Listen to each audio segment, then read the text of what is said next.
But you spoke of the fact that there is a thing called the critical skills list. Talk to me about how that works here in South Africa. What is that, and how is it compiled? What sort of policy framework is used to create a critical skills list? Perfect. I can speak beautifully to that because I'm very involved, so I'm not guessing. So what happens is, our previous list was published in 2014, so it's been an old list.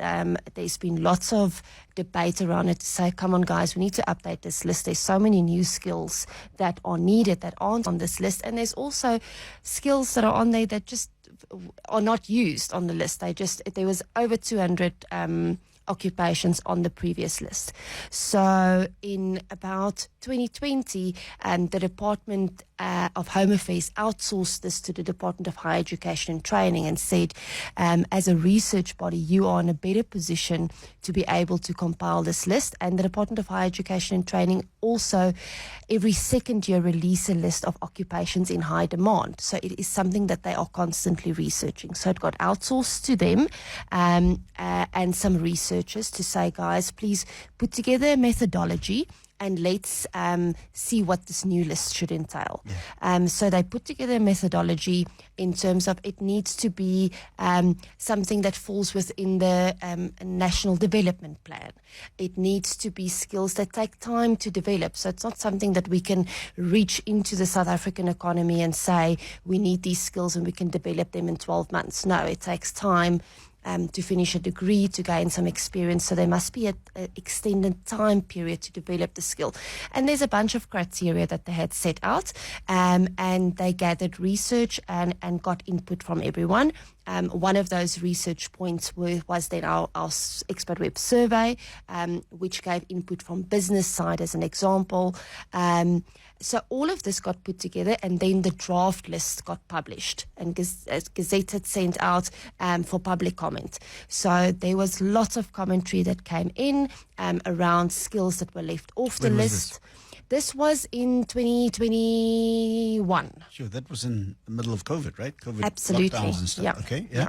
So 2021, the list got published, public commentary, lots of input, business, labor, community, everyone gave input, and then NETLAC gets put together, which is then various departments from within government, organised labour, organised community, and then business, BUSA, which I formed part of at that stage. And then everyone debates around this list. We had many meetings, long meetings, around debating what should be on the list and what should not be on the list, and why it shouldn't, and what evidence. There was a very big focus from Department of Home Affairs and Higher Education Training that this needed to be an evidence-based list.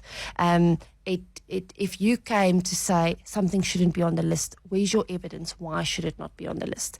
And then the list got whittled down to what we then finally saw in last year in 2022. It got published in March. Controversially, healthcare was left off of the list, and then in August, of course, we saw the updated list published, which then included all the healthcare professionals that were initially left off after the additional research had been done. So it is a very well thought through list with lots and lots of input, and I actually saw last week that the Department of Higher Education and Training is again putting together data to see if there's any refreshment needed.